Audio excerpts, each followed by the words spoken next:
ഇതിൽ കുറച്ച് കമൻറ്റ് വായിക്കുക. കണ്ണാടിയും താടിയും വെച്ചാൽ പറയുന്നതൊക്കെ ശരിയാണെന്ന് ചില വിഡ്ഢികൾക്ക് തോന്നും.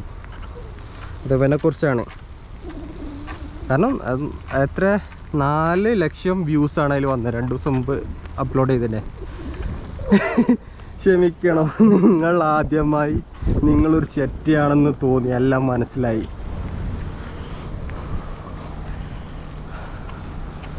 ഇവർ പറയുന്നതെന്ന് പറഞ്ഞാൽ, പിന്നെ ഇവൻ പറയുന്നത് എന്താണെന്ന് പറഞ്ഞാൽ, അവർക്കും ജീവിക്കണം, അവരും ജോലിയുള്ള ആൾക്കാരായിരുന്നു.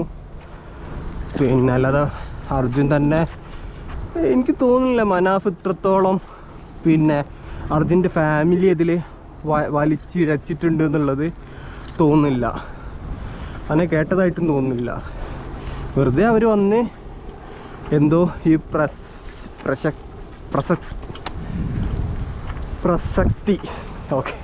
പ്രസക്തി മനാഫിലേക്ക് പോകുന്നുണ്ട് എന്ന് തോന്നിയിട്ട്, അല്ലെങ്കിൽ ബോഡി കിട്ടിയോടെ തന്നെയുള്ള പത്രസമ്മേളനമൊക്കെ നിങ്ങൾ നോക്കിക്കഴിഞ്ഞാൽ മനസ്സിലാവും പോകുന്നുണ്ടെന്ന് തോന്നിയിട്ട്. അങ്ങനെ ചിലപ്പോൾ എന്താണെന്നറിയില്ല, ഓരോ മനുഷ്യന്മാരെ ഉള്ളിരിപ്പും കാര്യങ്ങളും. പക്ഷെ നമുക്ക് ആരോടും ഒരു വെറുപ്പോ കാര്യങ്ങളോ വേണ്ട. അവർ രണ്ടാൾക്കാരും ഒന്ന് പിന്നെ ഒരു കുടുംബത്തിലൊരു അനിയനെ നഷ്ടപ്പെട്ടിട്ടുള്ള വിഷമങ്ങൾ, അതിൻ്റെ പുറമെ സൈബർ ബുള്ളിങ് വേണ്ട. മനാഫ് എന്ത് ചെയ്തു എന്നുള്ളത് പിന്നെ നമുക്കറിയാം, മീഡിയയിലൂടെ വന്ന കാര്യങ്ങൾ. പിന്നെ അവിടെ എന്തായാലും 72 ദിവസമോ 74 ദിവസമോ എത്രയാണ് നിന്നത്, അതെന്തായാലും സത്യമാണെന്നറിയാമല്ലോ. അപ്പോൾ രണ്ട് കൂട്ടരെ വിമർശിക്കാതെ 2 പേരും ഇനി ഈ കാര്യങ്ങൾ നിർത്തുന്നതായിരിക്കും കുറച്ചും കൂടെ നല്ലത്. അത് നാടിൻ്റെ ഐക്യം സൂക്ഷിക്കാനും, അല്ലെങ്കിൽ ഇതൊക്കെ നാടിൻ്റെ ഐക്യം സൂക്ഷിക്കാനും ഉള്ള സാഹോദര്യത്തോടു കൂടെ ഒക്കെ മുന്നേറി പോകാൻ. അല്ലെങ്കിൽ പുറത്തുള്ള മീഡിയാസ് ചിലപ്പോൾ ഇതൊക്കെ കണ്ടിട്ട് രസിക്കുന്നുണ്ടാവും. മറ്റേ ചെന്നായികൾ എന്താ പറയുക, ആട്ടുപറ്റങ്ങളോ തമ്മിലടിക്കുന്ന കണ്ട് രസിക്കുന്ന ചെന്നായികൾ പോലെ. അതുകൊണ്ട് ഈ കാര്യങ്ങൾ നമ്മൾ സ്വകാര്യതയായിട്ട് നിർത്തി അങ്ങോട്ടും ഇങ്ങോട്ടും ഇതല്ലാതെ നമ്മൾ ചെയ്ത കാര്യങ്ങളിൽ പ്രൗഡായിട്ട് നിൽക്കുക. സബ്സ്ക്രൈബ് ഫുള്ള് നെഗറ്റീവാണല്ലോ. താങ്കളുടെ ഉപദേശമാണ് ഈ പത്രസമ്മേളനം നടത്താൻ കാരണമെങ്കിൽ ആ കുടുംബത്തോട് സഹതാപമുള്ളൂ. ബിഗ് ബോസിൽ കണ്ടവർക്കറിയാം നിങ്ങളെങ്ങനെയുള്ള വ്യക്തിയാണ്. അത് ആ ബിഗ് ബോസ് നോക്കിക്കഴിഞ്ഞാൽ അതിലെ ഇപ്പം വ്യക്തിപരമായിട്ട് അവനെക്കുറിച്ച് പറയുന്നുണ്ട്. വൈഫും അമ്മയും എന്തോ കച്ചറാണെന്നോ അങ്ങനെ എന്തോ. ഇതൊന്നും കൂടുതൽ കണ്ടു നിൽക്കലൊന്നും കേട്ടോ. ഇപ്പോൾ ഫസ്റ്റ് വീട്ടിലെ കാര്യം നോക്കിയിട്ട് പബ്ലിക്കിൻ്റെ കാര്യം നോക്കുന്നതല്ല നല്ലേ.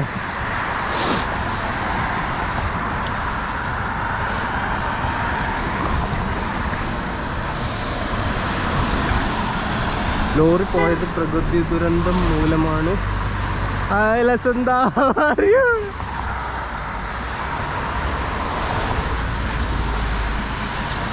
this is Mr. Lasanda, guys. Okay then.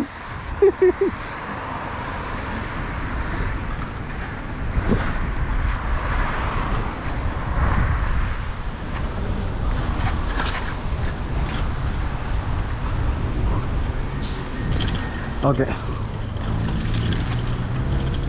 അപ്പോൾ ലസന്ത നമ്മൾ ഓഫീസിൽ വർക്ക് ചെയ്യുന്ന ആളാണ്. ലോറി പോയത് പ്രകൃതി ദുരന്തം മൂലമാണ്. അതിൽ ലോറി ഉടമയ്ക്കൊരു ഉത്തരവാദിത്വമില്ല. അതെ, 72 ദിവസം അർജുൻ. ഓക്കെ, നന്ദിയില്ലെന്ന് ആരാ പറഞ്ഞത്? അങ്ങനെ കൊടുക്കുന്ന ഇൻ്റർവ്യൂ ആണ് അവരുടെ പ്രശ്നം. കറക്റ്റ്. നിങ്ങൾ കുടുംബത്തെക്കുറിച്ച് ഒരാൾ ഞാനിത് ചെയ്തു എന്ന് പറഞ്ഞ് ഇൻ്റർവ്യൂ കൊടുക്കുമ്പോൾ ഉണ്ടാവുന്ന അവസ്ഥ, സീക്രട്ട് എഞ്ചിനാണ് ആ കുടുംബത്തെ പിരിയേറ്റി വിട്ടത്. സത്യമായിരിക്കും എയറിലാക്കിയത്. അതെ, ഇവന് ഇതിൽ ഇടക്കിടക്ക് പറയുന്നുണ്ട് കേട്ടോ, പിന്നെ സീക്രട്ട് ഏജൻറ്റ് പിന്നെ ഇത് പറഞ്ഞുകൊണ്ട് എയറിലാക്കിയാലും കുഴപ്പമില്ലാന്ന്. ആൾക്കാർ എയറിലാക്കട്ടെ, അപ്പോഴല്ലേ അവന് വരുമാനം കിട്ടുള്ളൂ, ഇതിനെക്കുറിച്ച് കൂടുതൽ ആൾക്കാർ അറിയുള്ളൂ. ഇന്ന് മറ്റേ എന്താ പറയുക, എനിക്ക് ആ പ്രയോഗം ഞാൻ മറന്നുപോയി, എന്താ ആറാട്ട് എന്നൊക്കെ പറയും. അതിൽ ഞാൻ നമ്മൾ എന്തില്ലെങ്കിലും ചെന്ന് ചവിട്ടിയാൽ അതും അലങ്കാരമായിട്ട് എടുക്കുന്ന ആൾക്കാരാണ് ഇന്നത്തെ ഇതേപോലുള്ള യൂട്യൂബേഴ്സ്. സായ ഒറ്റ ചോദ്യം, മനാഫ് ഈ മാധ്യമ ശ്രദ്ധ തിരിച്ചില്ലായിരുന്നെങ്കിൽ ഈ കേസ് എന്താകുമായിരുന്നു? ഒക്കെ ചോദ്യമല്ലേ. എത്ര പേര് ഇനി വയനാട്ടിൽ കിട്ടാനുണ്ട്? അതായത് വയനാട്ടിൽ എത്ര പേരെ കിട്ടാനുണ്ട്? ഇതൊരാൾക്ക് വേണ്ടിയിട്ടാണ് ഇത്ര ദിവസങ്ങളിൽ. അറ്റ്ലീസ്റ്റ് ഒരു മാസമെങ്കിലും, 72 ദിവസം എന്ന് പറയണ്ട, ഒരു മാസമെങ്കിലും പിന്നെ തെരഞ്ഞിട്ടുണ്ടാവില്ലേ? അല്ലെങ്കിൽ 20 ദിവസം ആ കുടുംബം നാറിയതിൽ സീക്രട്ട് പങ്കുണ്ട് എന്ന് തോന്നിയവർ ഇവിടെ ലൈക്ക് അടിക്കാം.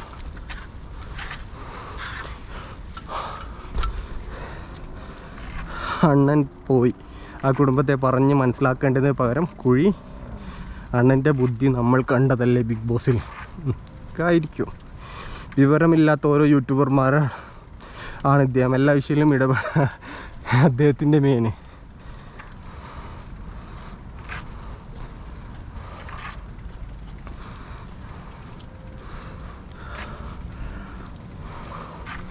അദ്ദേഹത്തിന് കാശുണ്ടാക്കണ്ടേ?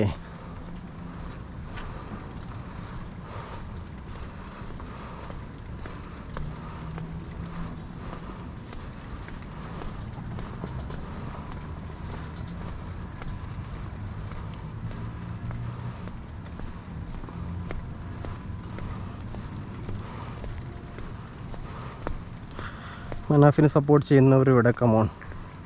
പ്രസ്തുത കുടുംബത്തെ മൂച്ചിയിൽ കയറ്റി ഇൻ്റർവ്യൂവിന് ഇറക്കിയ അരയിൽ താങ്കളുടെ പങ്ക് അനിർവചനീയമാണ്. ഓക്കെ, ഇവൻ എന്താണെന്ന് ബിഗ് ബോസ് കണ്ടവർക്കറിയാം. ഓക്കെ, കാണാത്തോണ്ട് എനിക്കറിയില്ല, പക്ഷേ ചില ക്ലിപ്പിങ്ങളൊക്കെ ഇട്ട് അവിടെ പോയി ചമ്മിന്ന് അറിയാമെന്നല്ലേ. കുടുംബത്തിൻ്റെ ഒരു ഭാഗം കിട്ടും. എന്തുകൊണ്ട് മനാഫിൻ്റെ ഭാഗം? അത് ഞാൻ ആലോചിച്ച പോയിൻ്റാണ്. ഇവന് സീക്രട്ട് ഏജൻറ്റ് കുടുംബത്തിൻ്റെ ഭാഗം കേട്ട് ഒരു കാര്യത്തെക്കുറിച്ച് മനസ്സിലാക്കാൻ 2 ആൾക്കാരെ പക്ഷം കേൾക്കണം, എന്നിട്ടേ സംസാരിക്കാൻ പറ്റുള്ളൂ. എന്നിട്ടല്ല അതിൽ തീരുമാനം എടുക്കാൻ പറ്റുള്ളൂ. അതായത് ഒരു ആളെ മാത്രം കേട്ടിട്ട് വന്ന് കളകളാന്ന് പറയണതിൽ കാര്യമില്ലല്ലോ. ന്യായമായ ഒരാളാണെങ്കിൽ. ഈഗോ ആണ് സത്യം.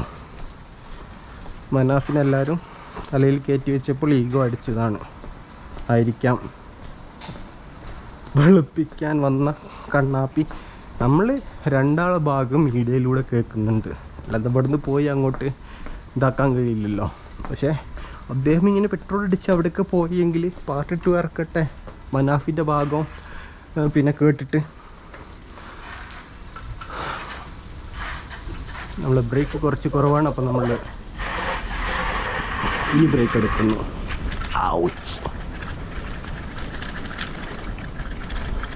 Full break.